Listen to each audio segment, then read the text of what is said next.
Hello, my name is Deborah Nankweku, and this afternoon I'll be taking you through most of the aspect of the GRE. Particularly, I'll be looking at the GRE Gmat, one of the challenging topics that is distance, speed, and time aspect of the GRE Gmat topic. I'll be uploading most of these, the GRE stroke Gmat videos on my Facebook page and also my YouTube page. I will also have some of the videos also being shared on my special WhatsApp tutorial page. And then if you really want to have a one-on-one interaction with me, you can also come to my office at La Paz, very close to Nyamiche Junction. House of Advanced Global, you come there, you will see the Guide Institute also in there. Then you have you meet colleagues of yours who are also preparing for similar GRE or GMAT or IELTS or SAT, which of the exams you are preparing for. Let us see how the whole thing goes by before we can be able to do well for the GRE, GMAT, speed, time, and distance. These are a few things you need to note. I've put one down, say points to note. One, say motion on the same direction, that is overtaking. Two or more bodies will cover the same distance before they overtake each other. Good. Now, what does this aspect mean?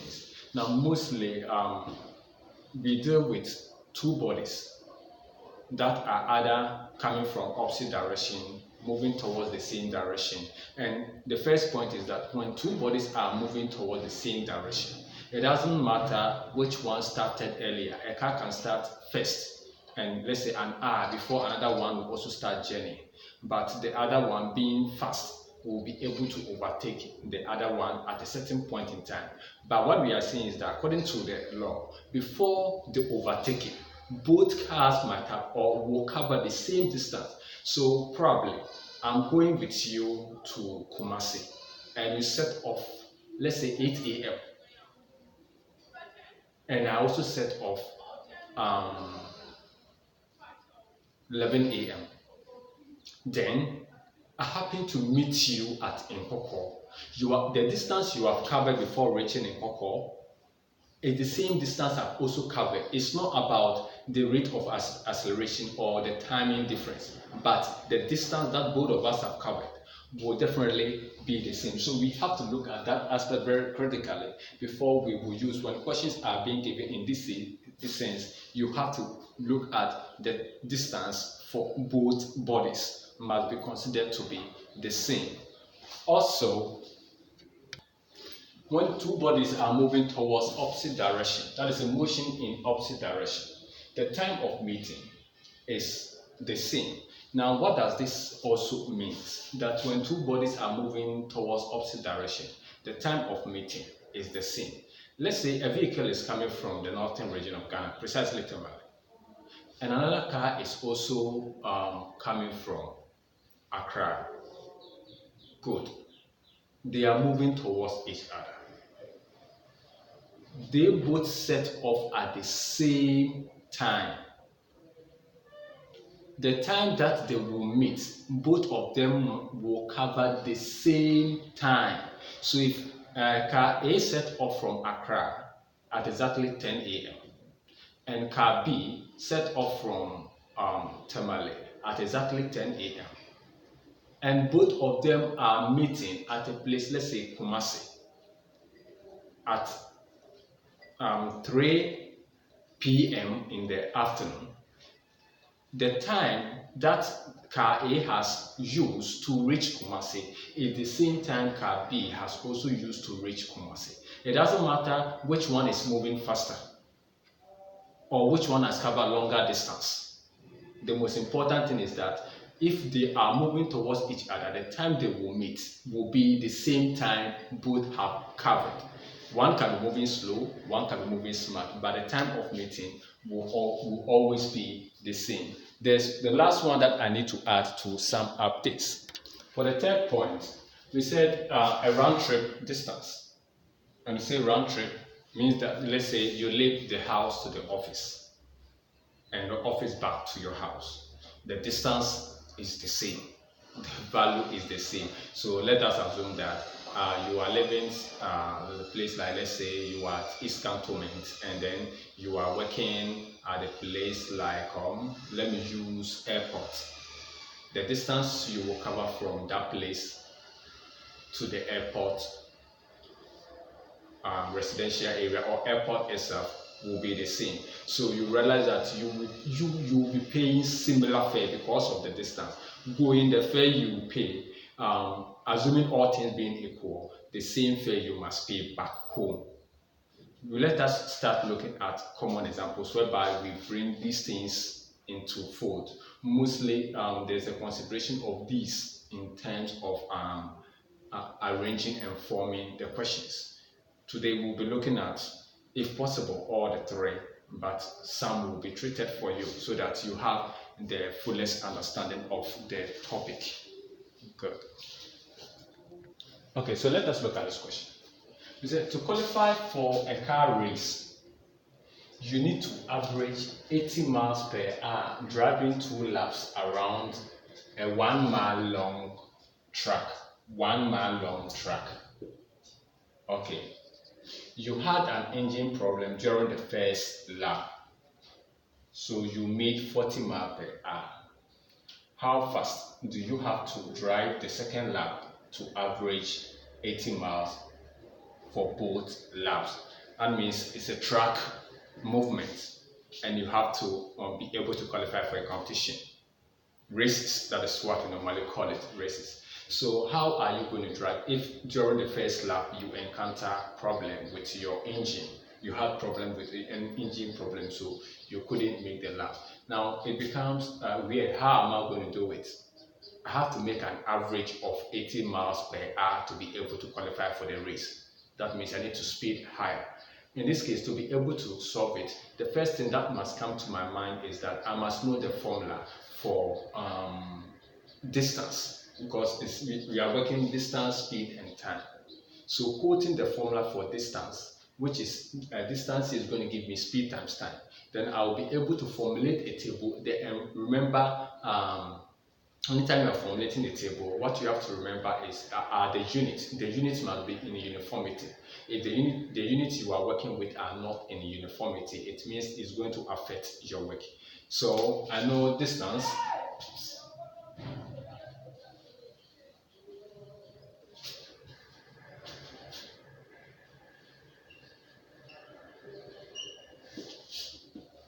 Distance here is going to be equal to speed.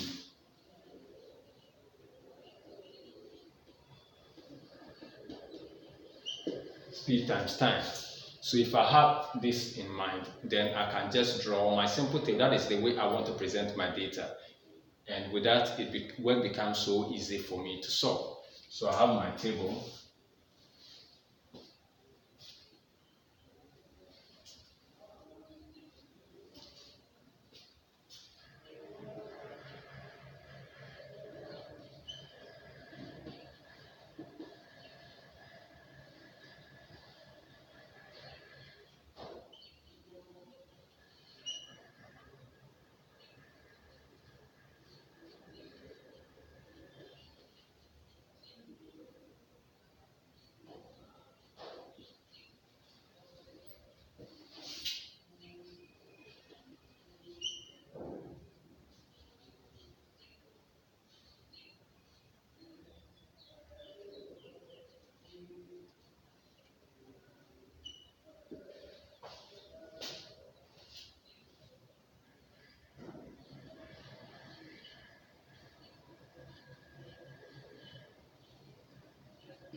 Okay, so I have something like this.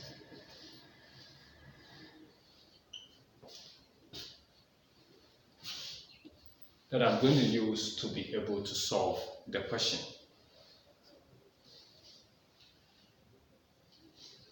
Not to create any confusion, so I've separated it in this very manner. Okay, now the first lap is 1 mile track.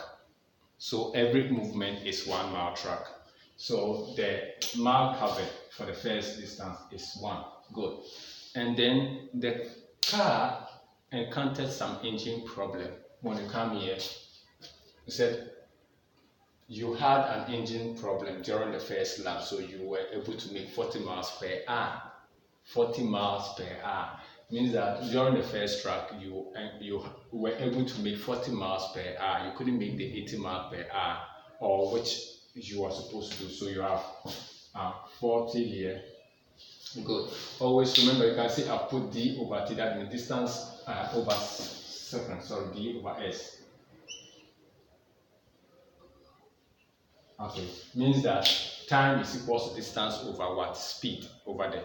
So what I have to do is that for me to be able to know the time used to cover the first lap, what time was used to cover the first lap, is going to be what? Distance over time, distance over speed, distance over speed. That is going to be used to cover the first lap, and the distance is 1 and the speed is what? 40. So I'm going to get here 1 on 40. That is the first phase. The second lap, we are on the second lap. So going to the second lap, what we know is that it's also 1 mile track that must be covered. And the question is being asked, what speed should the driver be able to go to see whether he will be able to qualify for the race or not? So here too is 1 mile. As a matter of fact, we are yet to know the speed.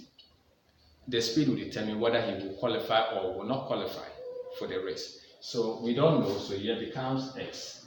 Then once we don't know the average speed, we just use variable in there so that we have a clue out. Then what is going to be the time? So the time over there is distance over speed. So I've got here 1 on what? X. Okay, so when you finish, using my table deduction, you can add the distance, you can add the time, but you can't add the average speed, because the speed from a good road and a rough road, the same car, the speed can never be the same. You can't say probably the speed you were able to go on the rough road was 30 miles per hour, and on the good road is 50 miles per hour. So in all, you have covered 80 miles per hour. No, that one is not so bad. We can add time. Likewise, we can add distance, but we can't add the speed. So 1 plus 1 here is going to give me 2. But we know before you'll be able to make the average speed that must be covered must be 80.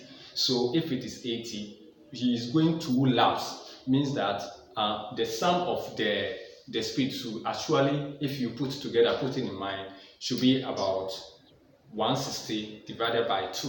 160 divided by 2 is going to give me 80, meaning that at least here, the 80 that is expected to qualify, you have to make an average of what? 80 miles per hour. And if this the total here, this is 80 miles per hour, and this place is 2, then what is going to be what we are going to have here? When I have the total time, a total distance divided by what? Total the expected average speed to qualify, which is going to give me 2 on 80. I just use it 2 on 80. Somebody would prefer to reduce it to what? 1 on 40. Whichever way, the value is the same. So you are going to see whether the person is going to be able to qualify. It's a matter of knowing X. Means that when you sum 1, that is the lap 1, the values at the time. When you add lap 1 time plus lap 2 time must be equivalent to lap 3, that is the total lap. So I'm going to sum lap 1 and lap 2 time and see if I'm going to equate it to this, because that must be my value. If it does not correspond, then that means everything I've got is wrong. Mind you, this one will give me 1 over 40 like this. We have 1 over 40 like that. So let us sum it to see. We have got 1 over 40 plus, okay, to be equals to 1 over 40. Okay, what next? We group like terms. So I've got 1 over x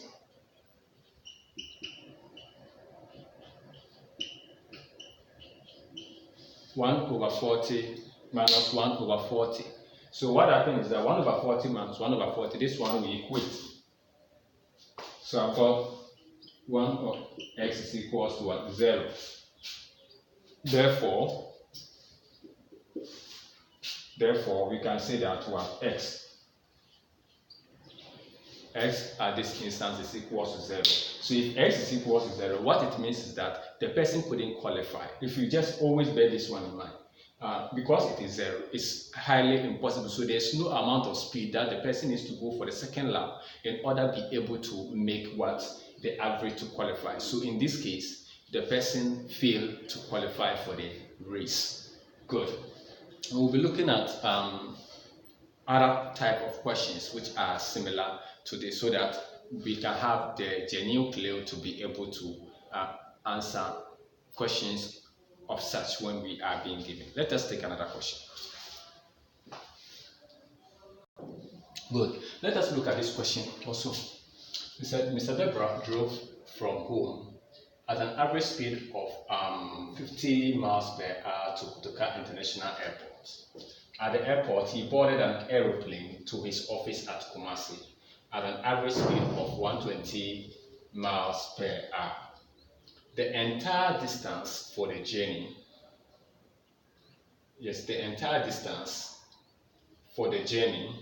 was, we cancel this aspect, for the journey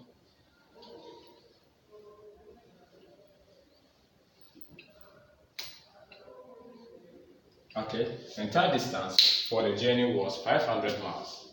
If the entire trip took him 5 hours, I mean the entire trip to his office took him 5 hours, find the distance from the airport to his office at Kumasi.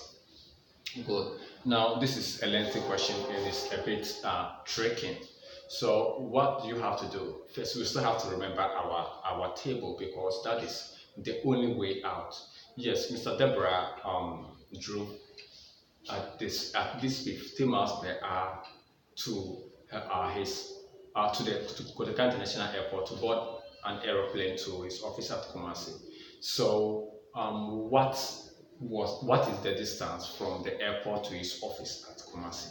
So as we did earlier, there are two things here. The first aspect is that he drove himself. The second aspect is he flew in air. So there's driving and flying, and the total journey, the distance covered, has also been given as what? 500 miles.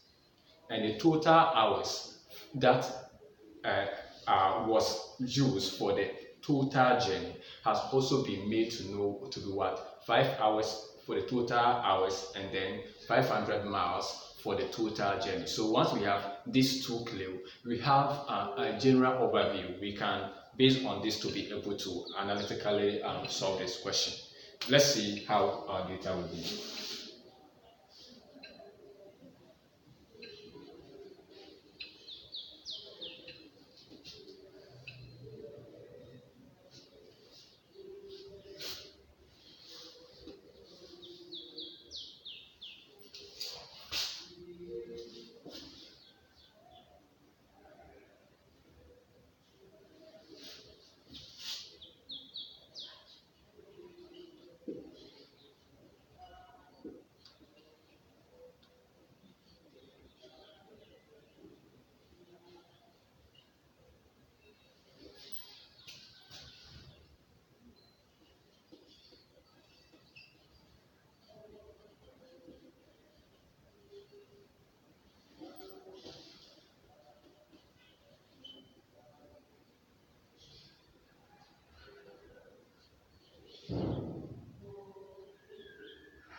Okay, so we have got our distance, our speed, and our time as usual.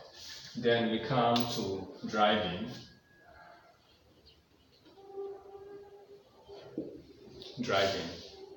then flying,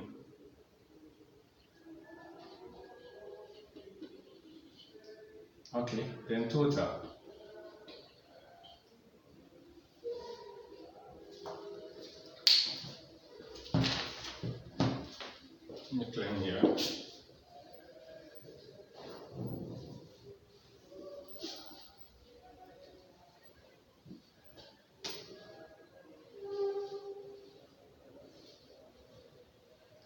There are few things we know.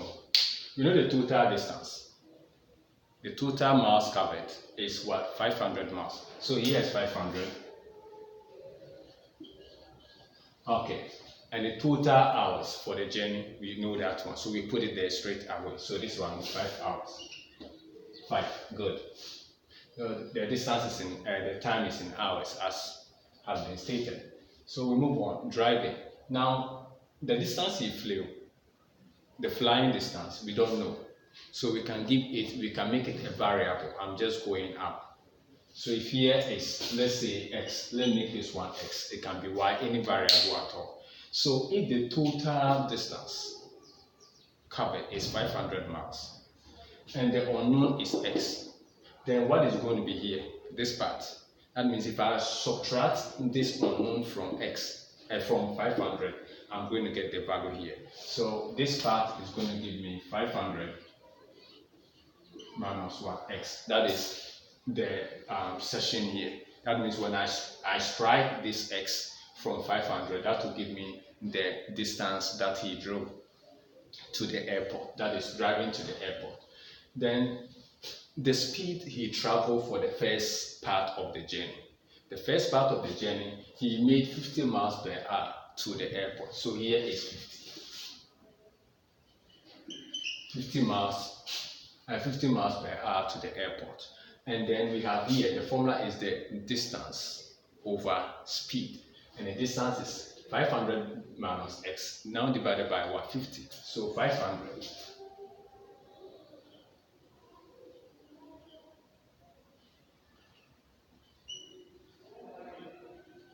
divided by what? 50.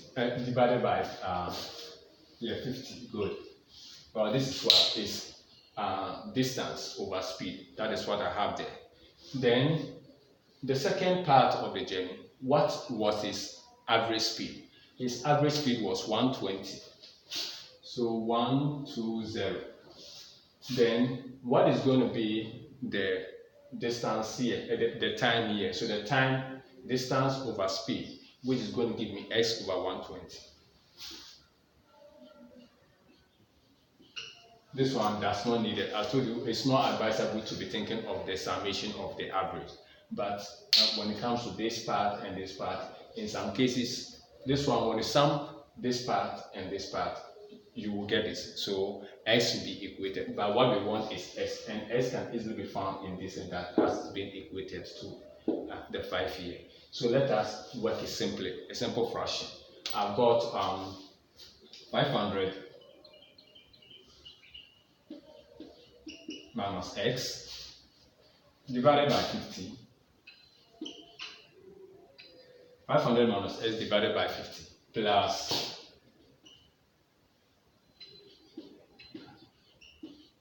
is equals to the total hours covered, which is 5 hours. So that one is what? 5. It's over 1. Every fraction is over 1. So working through, do I have to take out saying we don't have much time? So the number that 50 can go in, that 120 can go in, is basically 600. If you have 600, then 120 will go there 5 times, and then 50 will also go there 12 times. So we have that one in that case. So we can just use that calculation. If there's any other, that is the only simplest thing. So I multiply through by what? 600.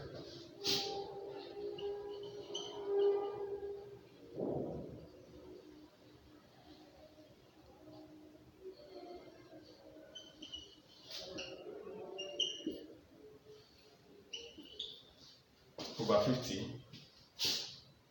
Let's bring the times so that it becomes clear. Plus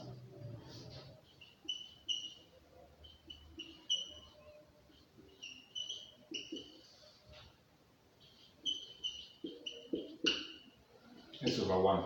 So this one goes to itself 1, goes here 12. Okay, so I've got 12 on 500 minus x. This one goes here, goes to itself 1, goes to 605. So I've got plus 5x, then 6, 5, 30. So I'm going to get what? 3,000. Good. So it's a matter of opening brackets and grouping like terms. Good. So what is the value here that I'm going to work out to be able to get? I'm going to get over here 12 times 5 is 60. So basically I'm going to get what? 6,000. Yeah, so we expand and look at it now. 12 times 500 is going to give me 6,000. So I've got my 6,000 here minus 12 times x will give me 12x, so minus 12x. 5x equals to 3,000. Good. What I do now is negative 12x and 5x is, I'm going to be left with what? 7x in that session. So I have 6,000, the 3,000 will come, minus, must be equals to, when I strike, that is 5x from 12x is going to give me negative 7x. When it crosses the equal sign, it becomes positive. So I'm going to get what we have, 7x here. So if I've got 7x here, automatically striking this from that, I'm going to be left with about 3,000. 3,000 to be equal to 7x. So let us make the final session here. So what I have is that I'm going to get x here to be equal to 3,000 divided by 7.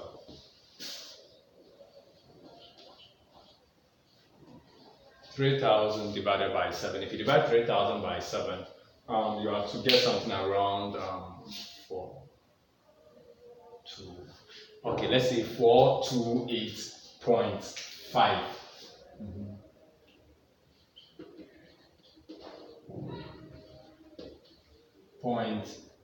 Let's say 57 miles. Okay, so x now becomes 428.57 miles. Good. So if you use this approach, the working becomes more easy, and then you don't you don't lose out. You work with time. So the subsequent videos about the general form of meeting at the point of meeting, starting together, coming from opposite direction, will also be put on my YouTube page and also my WhatsApp tutorial page. But if you want, as I said earlier before the beginning of the lesson, if you want to write the GRE or Gmat and you need special assistance, you just call on my line. If you're in Accra, you can come to the office at what we call La Paz, very close to Nyamiche Junction. Very, very close to Nyamiche Junction. When you get to Nyamiche Junction, just cross the N1 motorway.